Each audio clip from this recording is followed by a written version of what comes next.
Hi friends, मैं परविंदर खारी।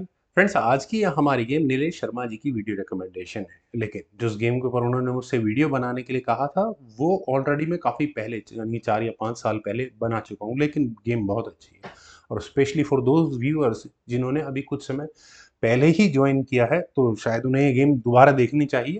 तो इसीलिए इस गेम को आज सेलेक्ट किया है।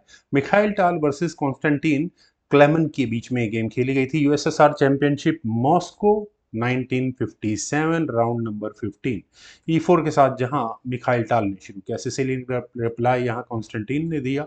Night F3, knight C6, D4, C takes D4, knight takes D4, knight F6, knight C3, D6, then bishop आया G5 स्क्वायर पर, बिशप D7, देन क्वीन गई D2 स्क्वायर पर, knight takes D4, queen takes D4, then queen A5 immediately. कोई problem? I don't think so.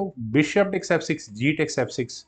Okay, अगर short side castle करते हैं तो रुक सामने आ ही जाएगा, ऑब्वियस है। तो इसीलिए मिखाइल टाल ने कैसल लॉन्ग साइड किया और गेम का प्लान भी कुछ यही था। रुक आया C8 स्क्वायर पर। यहाँ कॉन्स्टेंटीन ने अपने अटैक्स लगाने शुरू कर दिए हैं, लेकिन अटैक का एक ड्रॉबैक है कि bishop at least through queen side आराम से डेवलप नहीं हो सकता। हाँ, आप एक झटके में चेक देकर इसको इधर डेवलप कर सकते हैं, लेकिन उसका बहुत ज़्यादा इफेक्ट आएगा नहीं। खैर, F4, चलिए ये प्रॉब्लम भी सॉल्व हुई। रुक आया G8 स्क्वायर पर, देन हुआ G3, E6। और फ्रेंड्स, चलिए यहाँ तक ठीक है। मेरा ऐसा मानना है कि वाइट को अपने किंग को बिल्कुल B1 स्क्वायर पर रखना चाहिए ताकि नाइट भी फ्री हो सके यहाँ से। लेकिन बिशप H3 से आखिर यहाँ अटैक किस तरह का लगने वाला है? एफ पॉन पुश होगा, एग्जैक्टली होगा। उसके बाद कुछ गेम प्ले बनाने की कोशिश की जा सकती है, रुक को सेंट्रलाइज करके कुछ गेम खेली जा सकती है। लंबी प्लानिंग है। लेकिन यहाँ पहले ब्लैक ने यानी कॉन्स्टेंटीन ने अपनी क्वीन को लिया C5 स्क्वायर पर। क्वेश्चन होती हैं तो ठीक है। क्वीन D2 इतनी जल्दी नहीं करनी है। B5, ओके, यहाँ पॉन थर्स्ट शुरू हो चुका है। नाइट पर अटैक बनेगा ही बनेगा, लेकिन जब बनेगा जब देखेंगे। रुक अटैच गोज टू E1, रुक को सेंट्रलाइज किया, या मैं सही भाषा में कहूँ तो रुक को किंग के सामने प्लेस कर दिया। एफ पॉन पुश की प्रोबेबिलिटी बढ़ जाती है। बिशप से डिफेंस नहीं किया जाएगा, किंग ही हटाना पड़ेगा D8 स्क्वायर पर। खैर, B4, ब्लैक ने अपनी प्लानिंग के साथ काम को कंटिन्यू किया। यहां से नाइट गया E4 स्क्वायर पर, देन क्वीन गई C4 स्क्वायर पर। फ्रेंड्स, यहाँ क्वीन का C4 स्क्वायर पर ना जाकर अगर क्वीन H5 स्क्वायर पर जाकर बिशप पर अटैक बनाती तो भी एक अच्छा खासा प्रेशर बनता। लेकिन चलिए, कोई बात नहीं। यहाँ ब्लैक के अपने कुछ गेम प्लान्स है, आई मस्ट से कुछ इस तरह के। तो किंग B1, करो आपको जो करना है। और फ्रेंड्स, यहाँ इस पॉइंट पर जल्दबाजी की जरूरत नहीं थी। मेरे ख्याल से ब्लैक अगर ए पॉन मतलब पॉन थर्स्ट को कंटिन्यू करता है तो ज्यादा इफेक्टिव होता। लेकिन क्विंटेक C4 करने के बाद यहाँ मिखाइल टाल को कुछ मौके मिलने शुरू हुए। जैसा मैंने कहा कि एफ पॉन आगे पुश की प्लानिंग तो वाइट की है, लेकिन अगर यहाँ से गेम आगे बढ़ती है एग्जैक्टली इसी पॉइंट पर ई पॉन को आगे पुश किया जा सकता है। पर यहाँ से नाइट F4 का मूव खेला जा सकता है, क्वीन पर अटैक बनाया जा सकता है पहले, और उसके बाद चूंकि पॉन पिन है तो नाइट बिल्कुल सेफ है, तो क्वीन हटानी पड़ेगी। और उसके बाद फर्दर इस नाइट को काफी ज्यादा एग्रेसिवली खेला जा सकता है। लेकिन चलते हैं गेम पर। यहाँ पहले खेला गया नाइट D4, नाइट मूव किया लेकिन थोड़े अलग अंदाज में, क्योंकि मिखाइल टाल जरूर अपने नाइट को यहाँ F5 स्क्वायर पर शायद देखना चाह रहे होंगे, क्योंकि ज्यादा अफेक्टिव भी होगा अगर ऐसा होता है। खैर, क्वीन गई B7 स्क्वायर पर, क्वीन को हटाना भी था। क्वीन D3, ताकि पॉन आगे कुछ कोई इशू ही नहीं है, नाइट से ही आ जाएगा वापस ही। तो चलिए, बिशप E7, देन हुआ क्वीन टेक्स H7, और यहाँ पहले अपने आप रुक को बचाओ। रुक चला गया F8 स्क्वायर पर, देन हुआ बिशप G4, और बिशप का G4 स्क्वायर पर आना क्या करेगा? मुझे तो लगता नहीं कुछ। हाँ, ये तो है ना, ये क्वीन तक अटैक पहुंचेगा, लेकिन उसके लिए डी पॉन आगे पुश हो जाएगा। बिल्कुल, क्वीन C7, लेकिन पहले यहाँ पर ब्लैक ने चुना, और नॉट एग्जैक्टली थ्रेट है क्योंकि क्वीन का भी डिफेंस है, नाइट का भी डिफेंस है, तो कोई ज़्यादा प्रॉब्लम होगी नहीं। किंग A1, किंग पहले मूव करना मिखाइल टाल ने ज़्यादा सही समझा। और फ्रेंड्स, यहाँ इस पॉइंट पर इनफैक्ट चेस इंजन रिकमेंडेशन है कि क्वीन B6 की ऑप्शन को ज़रूर चुनना चाहिए था ब्लैक के द्वारा।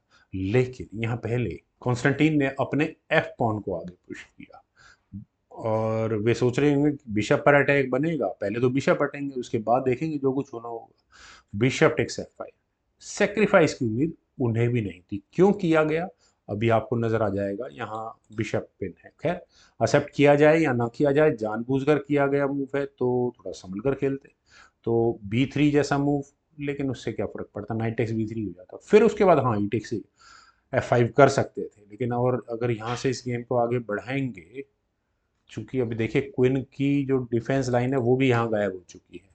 Rook takes E7 check, king takes E7, ज़्यादा ज़्यादा आप यही कर लेंगे। उसके बाद रुक से चेक, बिशप बीच में लग गया। मेरे ख्याल से ब्लैक के पास बहुत अच्छा गेम था यहाँ से। चलिए छोड़िए, चलते हैं एक्चुअल गेम पर। ई टेक्स F5, पहले यार पॉन पे रखा हुआ बिशप है, मिल रहा है, लो इसको। Rook takes E7 check, Mikhail डाल अपने काम पे हो चुके हैं शुरू। रुक सेक्रीफाइस की action sacrifice exactly. King takes E7 होने के बाद रुक आया E1 स्क्वायर पर चेक देने के लिए। बेस्ट मूव बिशप E6 दिखने में लगता है, लेकिन नाइट टेक्स E6 ही कर लिया जाएगा। और ये मुझे अभी भी खतरा नजर आ रहा है, इसको बहुत संभल कर खेलना होगा। ठीक है, यहाँ आप मानिए कि पॉन पिन है, क्वीन पर अटैक बनेगा। खैर चलते हैं यहाँ गेम पर फ्रेंड्स। फ्रॉम हेयर ब्लैक ने अपने किंग को लिया D8 स्क्वायर पर, देन हुआ क्वीन H4 चेक, और इस किंग के जाने के लिए कुछ बचा है क्या? F6, हाँ यही सॉल्यूशन था। मैं भी हैरान था कि क्या होगा, F पॉन ही आगे पुश हो सकता है। क्वीन H6, और मिखाइल टाल की ग्रिप अब बहुत मजबूत हो चुकी है, रुक पर अटैक है। आपने रुक अगर F5 से हटाया तो क्वीन टेक्स F6 और वो चेक होगी, मतलब चेकमेट होगी इनफैक्ट, मैं सही मायनों में कहूँ तो क्या करें, किंग के भागने के लिए भी कोई रास्ता नहीं है। सपोज रुक G8, जैसे मैंने बताया कि ये चेकमेट है, लेकिन अब ब्लैक करे तो करे क्या, रुक तो अब उसे देना पड़ेगा। मटेरियल अगर हम काउंट करें ब्लैक के पास, तो रुक, क्वीन, बिशप, क्वीन, रुक, नाइट, ठीक है, एक रुक एक्स्ट्रा है, अफोर्ड किया जा सकता है। पॉन्स के मामले में 6 पॉन्स वाइट के पास है, ब्लैक के पास 5 पॉन्स, 1 पॉन का लॉस है। खैर क्वीन A5, 1 पॉन का लॉस मंजूर है, चेकमेट नहीं करवानी है। नाइट B3, पहले क्वीन पर अटैक बना, पहले अपनी क्वीन बचाओ, ये भी बात सही है। वेल क्वीन आई D5 स्क्वायर पर, और क्वीन का D5 स्क्वायर पर आने के बाद चलिए पॉन अभी भी खतरे में है, लेकिन चेक पहले आ रही है। Queen takes F8 check, king गया C7 स्क्वायर पर, देन हुआ क्वीन टेक्स F6, 2 पॉन का लॉस हो चुका है। रुक आया E8 स्क्वायर पर, रुक एक्सचेंज आस्किंग है, रुक एक्सचेंज बैकरेंट चेकमेट आपको नजर आ गई होगी। रुक C1 नहीं करने, इनफैक्ट मुझे पॉन भी नहीं छोड़ना है। बिशप आया A4 स्क्वायर पर, नाइट पर इश्यूज के साथ, लेकिन अब क्या होगा, कोई दिक्कत नहीं है, आप लोग उल्टा चेक हो जाएगी, बल्कि ए पॉन से लिया तो भी कोई दिक्कत वाली बात नहीं होगी। Queen D4, queen exchange asking है। अपने किसी पीस को अनडिफेंडेड छोड़ोगे तो कुछ ना कुछ आप थोड़ा सा बैकवर्ड पोजीशन में तो रहोगे, या तो क्वीन बचाओ या एक्सचेंज करो। क्वीन टेक्स D4 का मतलब नाइट निकल गया हाथ से, उल्टा अगले पॉन पर और अटैक आ गया, बिल्कुल आ गया। बिशप D7 ही करना पड़ेगा। खैर ये हुआ नहीं था, हुआ था क्वीन B7। अभी यहाँ पर क्वीन एक्सचेंज कॉन्स्टेंटीन ने नहीं की है। वेल रुक आया D1 स्क्वायर पर, और अटैक कहाँ बना है फ्रेंड्स, D6 स्क्वायर पर रखे हुए पॉन पर। फ्रेंड्स मिखाइल टाल की गेम में एक साइकोलॉजिकल प्रेशर जो ओपोनेंट पर है, वो तो मैं समझ सकता हूँ, क्योंकि वो अभी इतनी इंटेंस गेम खेल के बाहर निकले हैं, तो कहीं ना कहीं तो चूक होगी, कहीं ना कहीं तो कंसंट्रेशन स्लिप होगी। फ्रेंड्स यहाँ इस पॉइंट पर, जैसे मैंने कहा कि अब पूरा गेम इतना इंटैक्ट हो, इतना हो चुका है प्रभावी, आप अपने किसी भी पीस को अनडिफेंडेड नहीं छोड़ सकते। अनडिफेंडेड छोड़ना ही था तो ये बी पॉन आगे छोड़ना नहीं, वो भी क्यों छोड़ता है, क्वीन को B6 स्क्वायर पर ले आओ, वो भी नहीं छोड़ता, कोई प्रॉब्लम नहीं थी। लेकिन रुक के E6 स्क्वायर पर आने के बाद फ्रेंड्स, आपको ये मूव क्या समझ में आया? यहाँ मिखाइल टाल को अपना लास्ट मूव लगाने का मौका मिला था, जिस मूव को चलने के बाद फाइनली रिजाइन करना पड़ गया कॉन्स्टेंटिन क्लमन को, सॉरी। क्यों करना पड़ गया आप देखिए, सबसे लास्ट मूव खैर मिखाइल टाल का पहले समझ लेते हैं, क्वीन C4 चेक, और यहाँ इसके बाद अनडिफेंडेड रुक पर अटैक बना हुआ है। अब करें तो करें क्या, रुक का डिफेंस कैसे होगा, ये कॉन्स्टेंटिन ने भी सोचा होगा, चेक आएगी मैं किंग हटा लूंगा। किंग तो हटा लोगे, लेकिन रुक ने जिस पॉन को पिन किया हुआ है उसका क्या इलाज है? किंग अगर यहाँ D7 स्क्वायर पर गया तो नाइट C5 चेक, और फॉक होगी ये सभी पीसेस पर, किंग क्वीन पर फॉक होगी, क्वीन गंवानी पड़ जाएगी। और अगर मान लेते हैं कि क्वीन बीच में लगी, जैसे क्वीन C6, तो रुक एलिमिनेट हो जाता है। वेल फ्रेंड्स, काफ़ी अच्छी गेम थी, मुझे उम्मीद है आप सभी लोगों को भी ये गेम जरूर पसंद आई होगी। तो आप लोग वीडियो को लाइक शेयर और मेरे सिटी चैनल चेस गुरु को प्लीज़ सब्सक्राइब ज़रूर करें। आपके कमेंट्स का मुझे बेहद इंतजार रहेगा। Thank you for watching and bye for now.